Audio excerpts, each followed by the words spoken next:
Olá, eu me chamo Isaac Torquato. O tema do nosso vídeo de hoje é como a história ela é cobrada nos vestibulares, como resolver uma questão de história quando adentra o vestibular. Eu acho esse vídeo muito importante porque antes de resolver qualquer questão, né, dentro da área da disciplina de história, a gente precisa ter alguns mecanismos, alguns dispositivos para que a gente possa chegar numa maior probabilidade, né, num acerto mais preciso. E aí eu daria algumas dicas para vocês para como resolver questões de história de forma mais precisa e de forma mais satisfatória. Em primeiro momento, quando observamos uma questão de história, a gente tem que entender o que é aquela questão. E aí eu gosto sempre de trazer, né, quando eu vou resolver questão de história, eu gosto sempre de perguntar, né, qual é o período que aquela questão ela está falando e qual é o contexto, é o tempo e o espaço. Dentro da área da história, a gente sempre tem que saber, né, qual é o período. Nós dividimos as histórias em 4 períodos, né, de forma para ficar mais didática, né, que é a Idade Antiga, naquele contexto lá de Grécia, Roma, Egito, Mesopotâmia e por aí vai. Nós temos também a Idade Média, e ela se inicia em 476 com a queda do Império Romano do Ocidente e fica do Oriente e entra no contexto que nós conhecemos como feudalização, ruralização.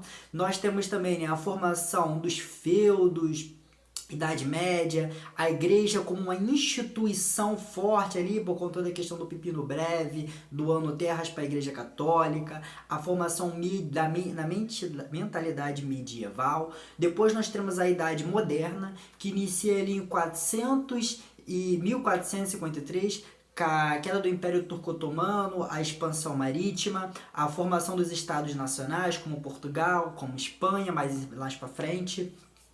E aí, por último, nós temos a Revolução Francesa, que dá início ao que nós chamamos como uma idade contemporânea, com a queda da Bastilha, com a formação, né, do Iluminismo ganhando corpo, ganhando força, entre outros, imperialismo, entre outros contextos. Então, para resolver uma questão de história, se pergunta, tá, a questão está se pautando em qual desses períodos históricos? Outro ponto é entender o espaço. Se uma questão ela está falando do espaço da Europa, a gente tem que falar, esse é o espaço da Europa, é o espaço da América. Ela quer que a gente conecte os dois espaços geográficos, os dois tempos geográficos. Isso também é muito importante. Qual é o contexto daquele período? Um outro ponto para antes de resolver qualquer questão de história, você tem que observar que dentro da história, né, o vestibular, ele requer que o candidato saiba ler e interpretar de forma histórica uma questão. E como é que você lê e interpreta, né? Aquele texto, aquele corpo, né?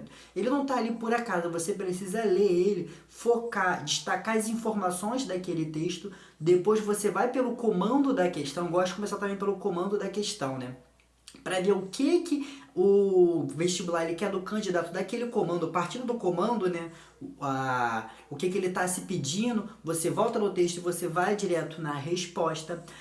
Dentro da área da história, a gente sempre tem que entender que a história ela é feita através de rupturas, de coisas que tem lá no período passado que não tem mais hoje em dia, mas também de continuidade. Eu, em sala de aula, eu sempre pego o ano que nós estamos, por exemplo, estamos em 2026, e eu pergunto aos meus alunos, será que o que tem lá em 1926 existe hoje em dia? E eles vão me respondendo. Nós podemos trazer alguns elementos que tem lá em 1926 que temos hoje em dia, como a política, podemos trazer também a formação das casas, enfim, algumas estruturas sociais que existem hoje em dia, mas também podemos trazer coisas que lá do passado não tem hoje em dia, como por exemplo, antes se tinha presidente de estado, com Getúlio Vargas vai se transformar em governador de estado, até porque ele está pensando em centralizar a política. Então isso é importante para resolver uma questão de história, né? Saber o que tem no passado, o que tem hoje em dia, como por exemplo na questão medieval, né? As vidraçarias, as pinturas que tem nas igrejas católicas, hoje em dia ainda tem, isso vem lá do período medieval, que é para contar uma história. Mas entender que também algumas coisas que estavam lá no passado, por exemplo, como a igreja hegemônica, hoje no dia não se tem. E por último, a gente vai para resolver, né, as questões das respostas. Sempre tem um A, B, C, D e E. Nasquelas respostas, às vezes tem uma resposta que ela está totalmente certa. Por exemplo, a questão fala sobre Idade Média e a resposta é sobre Idade Contemporânea, falando sobre Revolução Francesa, que teve a queda da Bastilha. Isso realmente existiu na Revolução Francesa, mas aquilo não condiz com o que está em cima, com a questão de cima. Então isso é importante destacar. E a gente riscando o que não faz sentido. E a gente precisa sempre ligar a resposta com a pergunta. Um outro ponto é entender que o texto ele tá te explicando algo. Às vezes ele vai pedir para você comparar determinados contextos. Às vezes é para você falar o que tem em um que não tem no outro. Outro ponto é para você entender que um vestibular ele jamais vai pedir para você, enquanto candidato, para você decorar nome, saber fatos específicos de período que nem no debate público está.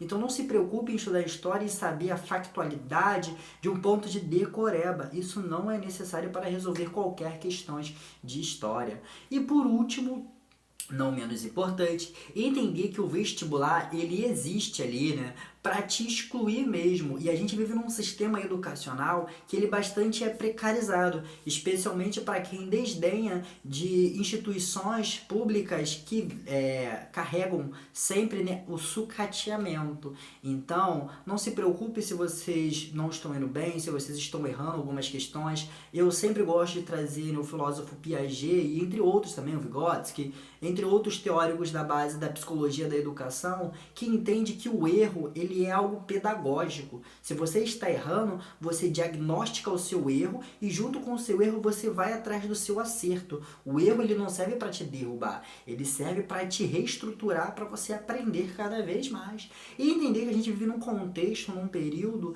aonde estão sendo roubados a nossa atenção por vídeos curtos, por exemplo, isso aqui daqui é um mesmo, né? Por vídeos curtos, por redes sociais, e a nossa atenção ela não é totalmente, né, focalizado. Então aprenda também, né, a driblar esses mecanismos, certo, pessoal? Esse foi um vídeo bem rápido, bem introdutório, para que vocês possam tá entendendo, né, os mecanismos para resolver questões na área da disciplina das ciências humanas. O vestibular ele vai sempre tentar pedir para você ler o mundo historicamente. Pense sempre nisso. Vocês não são mini historiadores, não precisam ser um mini historiador. Vocês só precisam saber ler, interpretar aquele texto, resolver aquela questão e chegar numa maior assertibilidade. Certo, pessoal? Eu me chamo Isaac Torquato, sou formado em História pela Universidade Federal Rural do Rio de Janeiro. Espero que tenham curtido e venham trazer mais vídeos relacionados a como resolver questão, Enem, vestibular e para demais vestibulares, certo?